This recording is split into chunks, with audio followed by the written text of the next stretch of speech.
시험 받으신 예수 그리스도라 그런 제목으로 고백합니다. 이 제목을 말씀을 준비하고 나갑니다. 제가 한 30년 가까이 같이 사는데 오늘도 그때 목사 안수 받을 때 목사 고시를 치고 면접 시험을 볼 때 학장 목사님 이런 말씀을 하셨어요. 예수를 위해서 죽을 각오가 되어야 된다. 자식을 주를 위해 바칠 수 있느냐, 재물을 바칠 수 있느냐, 이 세 가지를 보였어요. 제가 자신 있게 대답을 했어요. 그 당시에는 그런 입장이 됐고 그런 마음이 충만해도 주를 위하면 죽는 데도 가고 또 주를 위해서 감옥에도 가고 십자가에 내린다도 가고 베드로처럼 이런 자신만만한 그런 생각을 성령 충만한 그런 때였어요. 지금부터 하면 조금 생각이 좀 다를 것 같습니다. 솔직히 말해서 하다 세상에 분파도 많고 시험도 많고 어려움도 많고 고통도 많고 시험 나는 일이 많아서 지금은 현실적인 상황에서 그렇게 용기 있게 대답할 수 있느냐 이런 생각이 그때는 아주 신중한 젊은이요. 지금은 70대를 넘는 그런 항우계에 전 사람이 그런 자신만만한 것을 그걸 시험자만 앞에 이렇게 얘기를 했을 때 그 사람들이 수긍이 가면 긍정적으로 받아들일 수 있겠느냐 이런 생각을 할 수 있습니다. 오늘 우리 예수님께서 이 땅에 오셨습니다. 주님은 세상 사람들 같이 이 땅 모든 부모의 영접체로 태어난 것이 아니고 하나님께서 성령을 통하여 말의 몸을 삐어서 성령을 잉태하신 분. 그렇지만 세상에 태어나다 보니 세상을 바라보면서 인생에 해야 할 것이 인간이 지켜야 될 도덕과 윤리와 이 모든 것들은 율법보다도 더 강하고 하나님 메시지보다도 강한 것을 예수님께서 넣었습니다. 왜? 인간의 도리를 해야 된다. 그래서 30년 동안에 그의 아버지 요셉이 목수 생활합니다. 목수. 우리 한국에는 목수라고 하면 전함 직업입니다만 영국이나 미국이라든지 또 그 당시 유태나라에서는 목수직이 쉬운 일이 아닙니다. 어떻게 보면 존경의 대상이 될 수 있는 그런 직업이 가능했어요. 왜? 배를 만들고 집을 만들고 건물을 만들고 인생이 꼭 필요한 것은 목수야만 되니까 목수가 없으면 아무것도 우리가 할 수 없다는 그런 때이기 때문에 이 예수님께서 30년 동안에 아버지 요셉을 따라다니면서 목수일을 하면서 부모를 잘 섬기고 5 형제를 잘 사랑으로 이렇게 보살피고 있다가 하나님께서 때가 되어서 오늘 부르십니다. 이 부르심 공생애라 30살 뒤에서 공생애가 시작됩니다. 이것을 의도적으로 된 것이 아니고 또 하나님께서 이미 섭리적으로 이렇게 딱 강제적으로 믿어졌습니다. 이 예수님께서 이 땅에 오셔서 공생애를 하는 데는 제일 중요한데 직분이 있습니다. 직분. 우리 예수님이 이 땅에 오신 목적이 첫 번째로 대제사장으로 오셨습니다. 대제사장은 무엇이냐? 1년에 한 번씩 6월절이 되면 구약시대 때 백성들이 1년 동안에 충성스럽게 양을 키우고 소를 키우고 송아지를 키우고 개를 키우고 10년은 너무 능력 없는 사람은 밀가루 한 점을 이렇게 꼭 준비했다가 정성스럽게 하나님께 이렇게 제물을 바쳐야 돼요. 이 제물은 흙이 있어도 안 됩니다. 또 남북에 아름답지 못하면 안 됩니다. 또 그 제물이 도덕적으로 윤리적으로 문제가 있으면 바칠 수가 없어요. 법이 있으면 다 버려요. 그래서 양을 한 마리 키우더라도 요즘 보니까 어떤 그 한우 키우다 보니까 인삼을 갖다가 바칩니다. 또 쫙 그 성분들을 이렇게 재료를 세워서 키워가지고 아주 극상품 1등급 되는 이런 한우를 이렇게 파면 값도 비싼 이렇게 가거든요. 그 정도로 이렇게 하나님 앞에 제사장 앞에 갖다서 그 제물을 바치면 그 제물을 통해서 우리 죄를 대신해서 갚아주는 그런 역할을 합니다. 대제사장은 하나님과 직접적인 교제를 하고 하나님께 백성들의 성원을 하나님께 바치고 모든 갈급함과 모든 제약들을 다 제사장을 통해 가지고 다 올라갑니다. 그럼 오늘 예수님께서 첫 번째 대제사장이고 선지자고 대왕으로 세 가지 직분을 가지고 오셨는데 대제사장이 되기 위해서는 흠이 없어요. 흠이. 그 흠이라는 것은 인간에서 찾아볼 수 없는 특별한 존재만 된다는 거예요. 그래서 오늘 예수님께서 하나님께서 마귀 사탄을 통해 40일 금식한 우리 예수님을 저 강야에 끌고 가가지고 시험을 줍니다. 예수님께서 40년 금식을 했으니까 눈이 눈앞에 뭐 보이는 거 있습니까? 아니 가통할 겁니다. 번개불이 번쩍번쩍할 겁니다. 금강산도 19개란 말이 있지 않습니까? 이런 처지에 예수님을 끌고 가서 이 사탄이 이제 유혹하는 것입니다. 여기서. 네가 만일 하나님의 아들이거든. 뭐라고 했습니까? 돌들을 들어서 사람은 떡이 되도록 한번 해봐요. 기적과 이적을 일으키시고 천지 만물을 창조하시는 건 가능하다. 여기서 그 마귀가 유혹하는 것은 뭐냐? 사람이 제일 약한 것은 식욕을 극복할 수 있느냐? 옛날에 3일 굶고 감 안 넘어갈 사람 없다고 도둑이라는 사람 아무도 없다고 해요. 식욕을 극복할 수 있느냐? 또 그들에게 기적과 이적을 일으킬 수 있는 능력이 있느냐 힘이 없느냐 이렇게 시험하고 있습니다. 영심 발로라 작을 주고 네가 정말 하나님의 아들거든 당당하게 이 돌들을 명하여 떡이 되게 하라. 그때 우리 예수님께서는 조용하게 받아 자기 생각을 하는 것이 아니고 하나님 말씀을 들고 있습니다. 하나님 말씀은 무엇입니까? 하나님 말씀은 신명기에 보니까 신명기 8장 3절에 보니까 사람이 떡으로만 살 것이 아니라 하나님께서 나오는 말씀으로 사니라. 성령을 인용해서 하나님 말씀을 성령을 인용해서 이렇게 대화를 했습니다. 여기 신명기 8장 3절에 있는 말씀은 사람이 떡으로만 살 것이 아니고 하나님 말씀으로 입으로 사는 것은 현실적으로 우리가 가능하냐. 모세가 출애굽한 이스라엘 백성들이 40년 감리할 생활을 해서 뜨겁게 살았단 말이에요. 하나님께서 만나를 때에 따라서 충만하게 코에 냄새가 날 정도로 이렇게 먹였다. 그게 아닙니다. 하나님 말씀과도 바로 말씀과 같은 이 지혜와 능력과 진리와 은혜가 충만한 만나를 줘서 먹였다. 미추어를 통해서 먹였다. 엘리야와 모세를 통해서 모세가 밥없이 떡없이 이렇게 40년 강야 생활을 살아왔던 것을 이렇게 열심히 하다. 저는 이걸 쓰면은 지금까지도 내가 깨달지 못했어요. 사람이 육지로 떡이라는 것은 육질적으로 사는 것이 아니고 예계로 사는 것이 아니고 근력으로 사는 것이 아니고 이렇게 해석했는데 비비판을 돌아보니까 신령이 말씀을 생각하고 그 전에 이 말씀을 깊이 생각해보니까 이 있는 말씀을 나타났어요. 떡이 아니고 만나였어요. 만나를 먹고 살아가는 그런 존재로 우리가 쓰여봐요. 이런 유혹들을 통하여 이 마귀가 어디 양양에서 불러쓴 마귀가 아닙니다. 두차하는 이유가 또 무엇입니까? 성전 꼭대기에 올라갔습니다. 이 성전 꼭대기라는 것은 다이성이라 하기도 하고 예루살렘 성전이라는 거룩한 성전이라는 성전에 뛰어내려봐요. 천사들이 하나님 네가 만일 하나님의 아들이다 천사가 사자가 와서 너를 땅에 부딪히지 않도록 이렇게 손으로 감싸주지 않고 받아주지 않겠느냐. 그렇게 이렇게 기도를 했습니다. 명심을 잘게 했어요. 허영심을 잘게 했어요. 얘가 정말 성령 충만하고 성령으로 태어나고 하나님의 아들로서 제사장으로서 이 땅에서 만백성을 구원하기 위하여 죄악을 도말하기 위해서 오신 그 전능자이신 하나님을 믿고 당당히 하게 하더라고요. 그때 신명기 6장 16절 말씀을 했습니다. 너희 하나님을 시험하지 말라. 자식이 이러기 위해서 하나님을 위해서는 안 된다는 거야. 이 목회자가 제일 시험을 많이 자신을 위해서 죄를 희생시킬 경우가 많다는 거예요. 자신을 위해서 선거를 희생시킬 때가 많다는 거예요.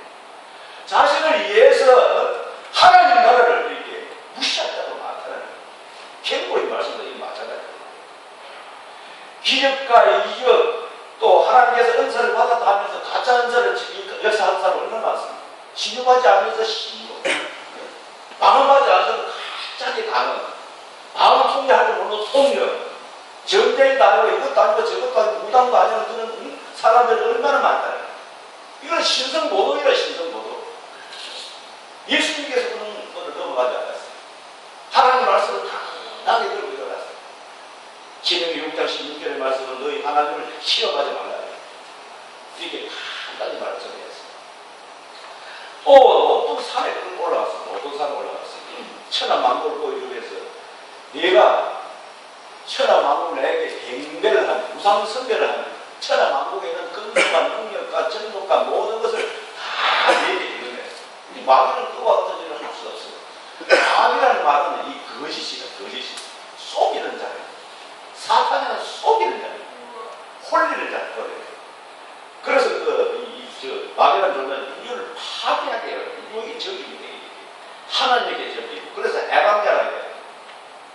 유태인들은 이들을 해서 루시퍼, 타락한 천사 중에 천사에게 때문에 사람이 능히 이길 수 없는 그런 존재예요. 루시퍼다. 타락한 천사였다. 이렇게 말했어요. 마태복음은 바알세불이다. 바알세불. 흉측한 존재다. 그런 것은 흉측한 존재다. 또 에베소 2장 2절에 보니까 공중의 거처 잡은 자가 있고 또 요한계시록 12장 9절에 보니까 옛뱀은 뭐예요? 아담과 하와를 유혹하는 그런 존재를 이 마귀라 이렇게 말씀하고 있는 거죠. 끝까지 이 세상에서 천지 만물이 없으실 때까지 이 마귀 사탄은 없어지지 않다. 끈질기게 하나님 백성이 이 세상에 살아있는 나는 끝까지 도전할 수 있는 것이 우리 지역이 바로 이 마귀 사탄입니다. 세상 끝나지 나면 심판의 대상이 됩니다. 제일 처음 우리 예수님께서 왕으로 오셔서 이 땅에 제일 먼저 오셔서 제일 먼저 할 일이 뭡니까? 사탄을 무지하게 끌고요. 원수 마귀를 처참하게 이렇게 물들이는 그런 역할을 이렇게 한다는 거예요. 그때 우리 예수님께서 어떤 말씀을 하셨습니까? 사탄아 물러가라. 사탄아 물러가라. 신명기 6장 13절의 말씀을 드리겠습니다. 다만 그를 섬기라. 너희 하나님께 경배하라. 이렇게 말씀합니다. 이토록 우리에게 마귀 사탄이 만천하에 있는 인류의 사상 역사 통해 이 땅에 존재하는 모든 인간에게는 왕도 같다는 왕도. 예수님이 시험 당하셨으니까 하나님이 시험 당하는데 우리도 모든 믿는 사람도 안 믿는 사람도 사탄의 이 시험 당하는 대상입니다. 시험에는 왕도가 어떤 왕도. 인류의 적이고 마귀 사탄은 이 세상에 없어야 되지만 때를 따라서는 하나님께서 마귀를 들어서 사용하신다는 것을 우리가 느껴요. 왜? 욥의 사건을 바라보겠습니다. 하나님 허락해서 욥을 시험하는 그런 모습. 오늘도 예수님을 시험하기 위해서 하나님께서 허락한 의도적인 이런 시험을 허락해 주셨어요. 우리 잘 믿는 사람일수록 시험이 많다는 거예요. 제대로 믿을 만큼 되면 이제 시험이 다시 온다는 거예요. 이제 이것쯤 되면 성도가 교회를 창립해서 설립해가지고 차츰차츰 한 20년, 30년 되고 장로님들 쓰고 교회가 크게 왕성해지면 그때 시험이 다시 올 거예요. 그때 바울이 어떻게 말씀하냐면 고린도서 10장 12절에서 선지로 생각하지 마라. 이렇게 선지로 생각. 넘어질까 조심하라. 선만하면 될만하면 사탄입니다. 이 에베소 베드로는 뭐라고요? 밀 까부듯이 까부는 자체가 이 사탄 밀 까부듯이 된다는 까부는 그 자체가 탁탁 터지고 쭉 인생을 살아보면서 이런 것도 그런 일이 많이 있을 있습니다. 이번에 세월호도 한번 보십시오. 구원파들이 미다이어 사건에 따라서 그래도 그런 걸 하나님께 드리고 기도하고 자기 나름대로 정립을 해서 이 종교적인 방법으로 이렇게 일생을 맞춰서 했던 사람들을 봤어요. 그들은 재물도 가지고 인생도 가지고 세월도 가지고 시간도 가지고 육체도 가지고 다 같이 소모해서 자기들 말하는 뭐 3만, 4만, 10만, 30만까지 얘기를 합니다만 아무튼 그들이 열심히 하나님께 기도하고 마지막에 단박에 지도해서 갑작스럽게 부르는 간포를 통해가지고 수십간의 세월로 무너지지 않았어요. 이 바다는 항상 이 갈릴리 바다는 호수인데 여기는 바다하고 다릅니다. 호수라는 것은 일정한 뚝을 막아가지고 이 강풍을 막고 주변에 있는 모든 것들을 막아가지고 이 파도 같은 거 이런 것을 다 엎드려 이렇게 막아주는데 그래도 갑작스럽게 이렇게 파도가 들어와서 이 배가 무너지고 파산되는 그런 경우가 많다는 거예요.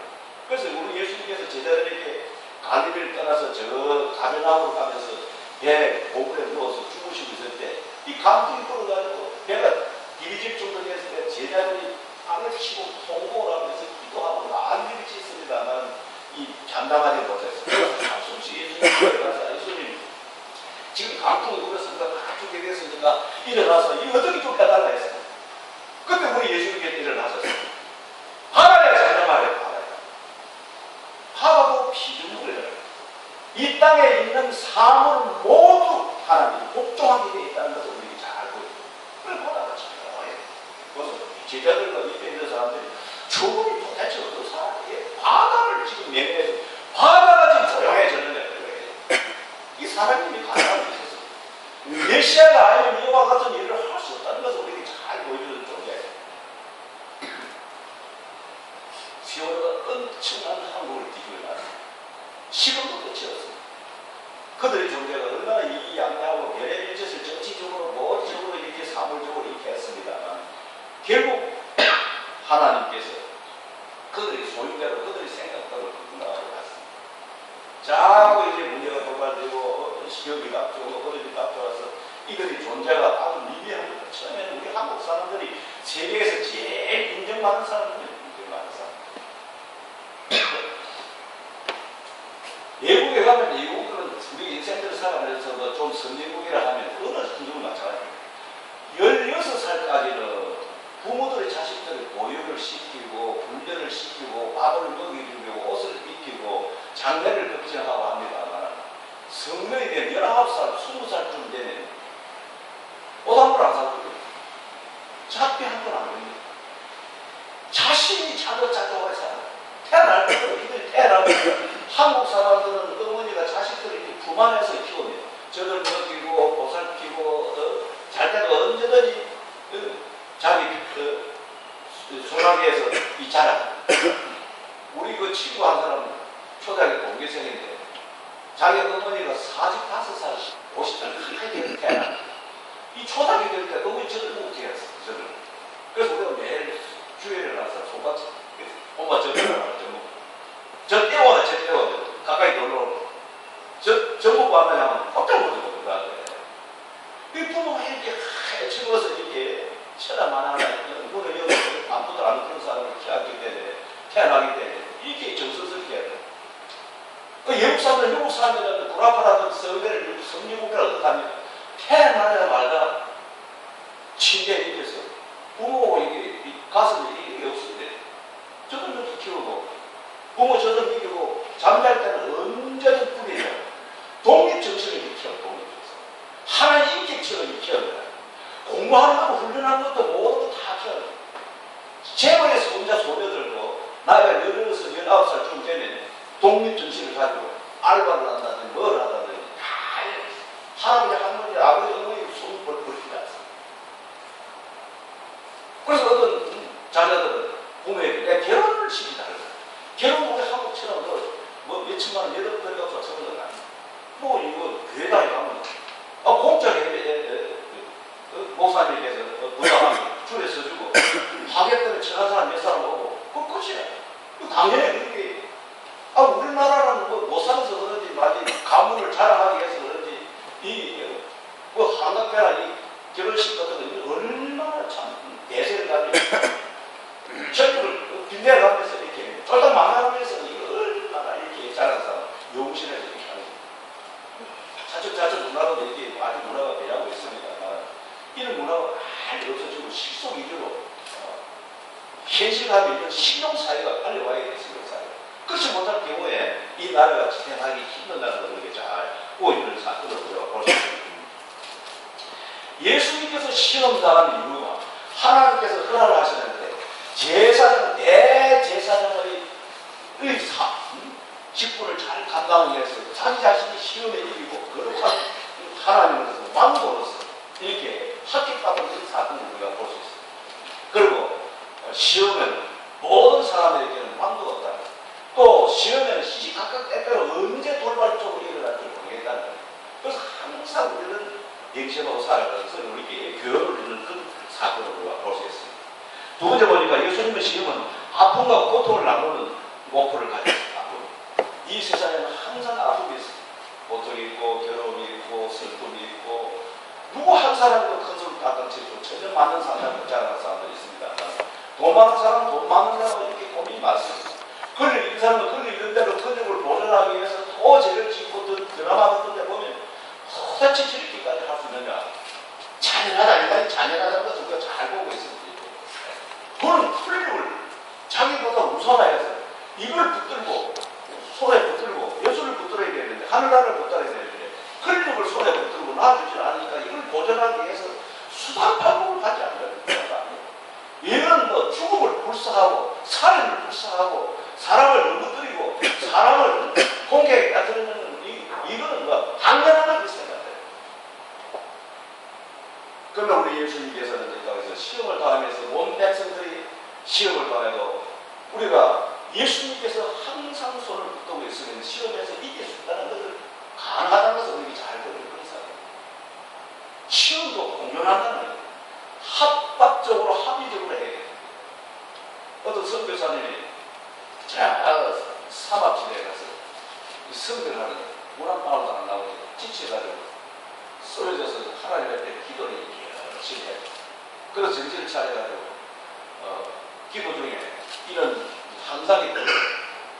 내가 지금 이 사막에서 그걸 불편해서 지금 문안마을 하지 않아서 고통당하고 오직 복음을 위해서 구원받게 백성들을 찾기 위해서 이렇게 수고하는데 항상 너와 나와 함께 한다는 것을 증명해 줬습니다. 네가 지금 걸어온 발자취를 걸어봐. 어떤 때는 혼자서 걸어왔던 발자취가 있어요. 또 어떤 그 사막지대에 아무도 없는데 두 발자국으로 이렇게 왔다 갔다 했어요. 한 길로 혼자서 발자국이 나타나기도 두 발자국이 왔다 갔다, 두 사람 발자국이 왔다 갔다 했어요. 곰곰이 세어보니까 자기 혼자서 걸을 때는 자기 혼자서 걸어요. 두 사람이 걸을 때는 예수님을 같이 걸어요. 또 혼자서 걸은 한 사람의 발자국이 있을 때는 예수님께서 그 사람을 등에 끊고 갔다는 거예요. 자기가 걸어간 것이 아니고 예수님이 그 선교사를 등에 보고 걸어갔다는 거예요. 그런 깨달음을 가지고 환상을 보고 땅을 치고 기뻐서 죽어하면서 할렐루야를 외치고 미친 사람처럼 소용돌이잖아요. 그런 믿음 있겠습니까? 로또 내년에 당첨하면 돼도 큰 개쾌한 기분 좋은 날이 있었습니다.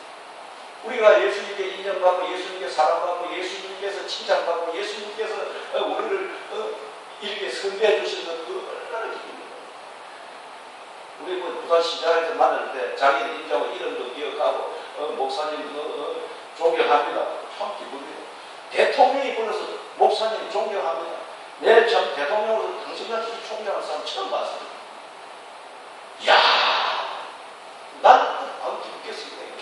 친한 친구가 그렇게 축복해줘서 감사하는데 하나님이 우리를 그렇게 크게 축복하고 우리를 그렇게 인정해 주신다면 이 세상에 태어난 모람이 바로 그게 한 방에 가는 거예요. 지금까지 고통 나오고 지금까지 어음 나오고 시험 나오고 말할 수 없는 이런 우여곡절 속에서도 우리 예수님께서 우리를 이렇게 사랑해 주시고 이렇게 축복해 주시고 그래서 요한계시록에 보니까 눈물을 닦아 손수를 지키 끌어내서 눈물을 닦아주시고 그들을 위로하시고 축복하시고 은혜를 한꺼번에 갖다줍니다. 간단히 갖다줍니다.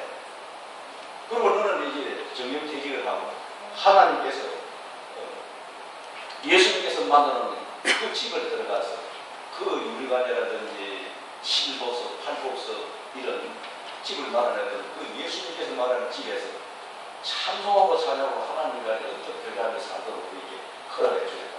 그날 위해서 우리가 시험도 이기고 세상도 이기고 자신도 희생하고 열심히 살아가는 목적들이 그런 곳에 있지 않겠느냐 얘기해 보십니다.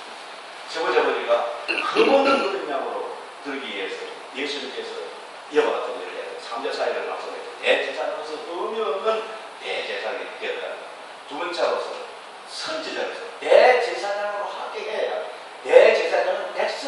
희생하고 봉사하고 어른 나라의 제물이 되고 모든 것을 다 포함되어 있습니다.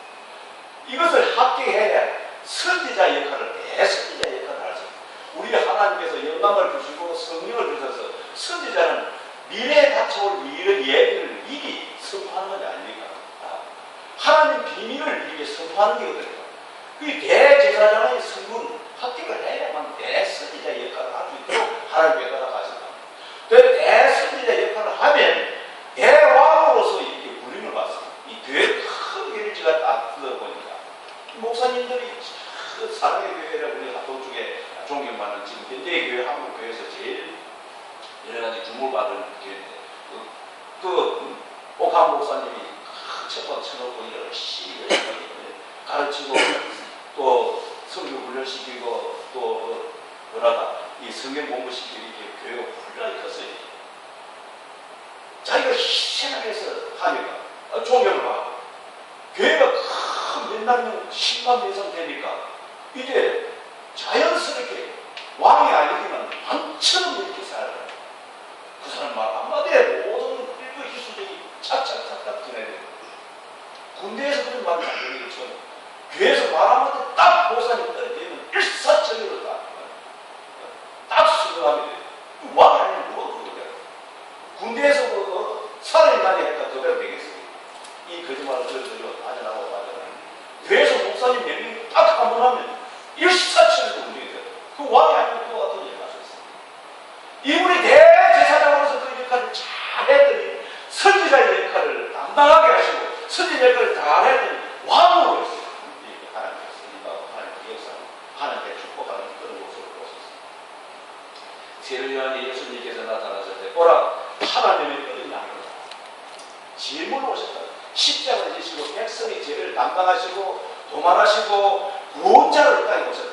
예수님이 아니면 구원할 자가 없다고 말씀합니다. 예수님 이름이 아니면 예수님이 아니면 이 땅을 구원해 줄 사람이 아무도 없다. 이 천한 만국에 어떤 신도 어떤 것도 없다고 말씀했습니다. 우리는 또 순종하고 그의 말씀에 순종해야 상이 결론적으로 첫 번째 공생의 사역 시험 받았습니다. 우리도 항상 시험 받을 준비를 갖고 있을 걸 우리에게 말씀합니다. 처음에는 예수 믿는 사람들이 예수 믿는다 하면 부름이 있습니다. 아이고 무슨 일이 자꾸 생기고 시험이 닥치고 해서 예수 안 믿는답니다. 내가 교회 안 나갑니다. 이런 사람들이 많이 있습니다. 그것은 미신에 사는 사람들이 그러는데 예수 믿으면 당연히 시험을 받아야 돼요. 그런 코스를 지나가야 돼요. 그런 코스가 지나면 또 더 좋은 코스가 있고 더 높은 코스가 있고 나중에 그 위에 축복이 넘치는 소망이 넘치는 그런 생활을 할 수 있다. 요한복음 16장 33절을 보니까 세상에서 너희가 환난을 당할 수 있다. 그러나 담대하라. 내가 세상을 이겨노라. 세상을 이긴 사람은 예수님밖에 없어요. 세상에서 모든 금욕, 모든 신욕과 모든 금세와 모든 것을 이길 분은 예수가 당당히 예수님께 드리는 말씀입니다. 오늘 우리가 예수님께서 우리에게 보여주신 이 사건 하나를 하면서 예수님 손만 붙들고 가면 질병이고 고통이고 시련이고 어려움이고 다 극복할 수 있는 지혜와 여러분에게 주님 이름으로 축원합니다. 아멘. 하나님 아버지 감사합니다. 오늘도 이 시간에 우리의 메시아가 되셔서 예수님께서 감리에서 시험 나가시고 시험을 합격하시고 제사장으로서 거룩한 제사장으로서 그 신분을 잘 극복해 주시고 감사드립니다. 아브라함이 하나님께 시험 나갈 때 아들 이삭을 제물로 바쳐서 예수님 아브라함이 하나님을 얼마나 사랑하는 것을 보여드렸습니다. 오늘도 이 시간도 우리가 시험 당할 때마다 예수님 손만 붙들면 시험에 반드시 우리가 이겼고 승리할 것을 확실하게 살아가는 주의 백성되게 하여 주시옵소서. 예수님 이름으로 기도드립니다. 아멘.